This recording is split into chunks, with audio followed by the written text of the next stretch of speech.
Hi, Professor Sharon Schroeder here. Today is April 2nd. Sorry, I didn't change the date on this. Anyways, April 2nd, this is the results for Lab 6 biochemical testing for microidentification. I have my rubric over here so I can make sure I'm hitting all the points that we need to discuss. So I'm going to go ahead and get started and show and explain the results of the experiment. So these are the different samples. This one is the E. coli with the methyl red in it. This is the S. epidermidis with the methyl red in it.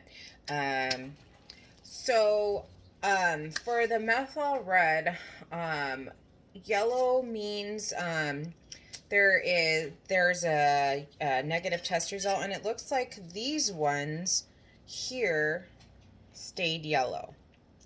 Actually, hold on. I think these are the methyl reds. Sorry. Methyl reds are these ones. So they turned, I feel like more, they have both actually, red and yellow in them, but I feel like it's more of a reddish color. So that is indicative of mixed fermentation. And then also, usually when they turn yellow, it's a indication of a negative test result. So those are for the methyl red testing. Then we have the what is it? I'm probably saying it wrong, but the Voges Pro Skewer test. So for these ones, this is what we have, both the E. coli and the S. epidermidis. These did not turn red.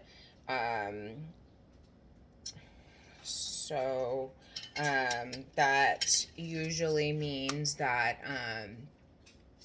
when they turn red with the Barrett agent added in, that usually means a positive test results, but these did not. So let's see. And then lastly, we have the catalyst test.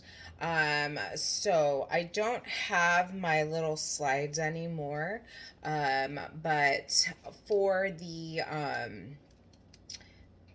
S. epidermidis, and I do have pictures of them that I added on, I just don't have the little slides. The S. epidermidis, it did bubble up when the peroxide was added to the specimen. So that is an indicator that it's positive for microbes.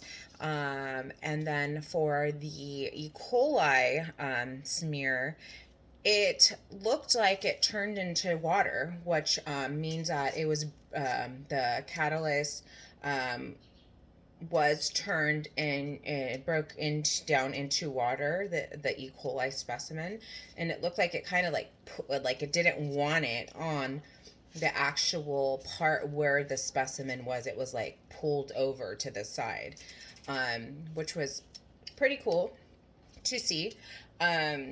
Let me see. I think that the experiment was successful. I'm looking at these again. I don't know if I'm right about my observations on them, but from the readings, it was pretty specific as to which colors meant what. So I think I did okay.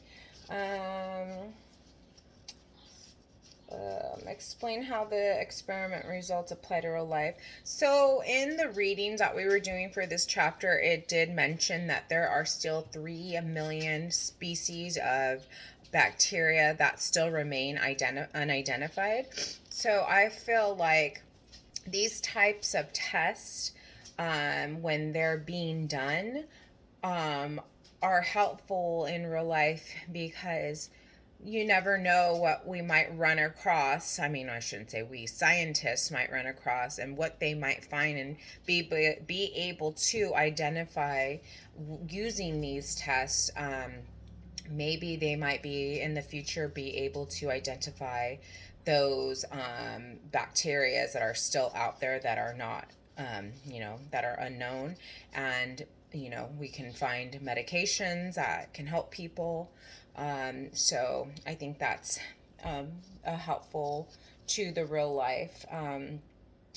Like I said earlier in my video, one of the errors that happened was I spilt a little bit of this one, so they weren't equal parts on these two, but it looks like they came up the same anyways with the results.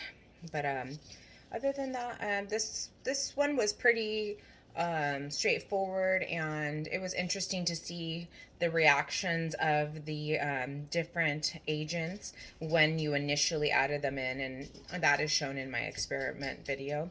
But it was interesting. So, okay, thank you.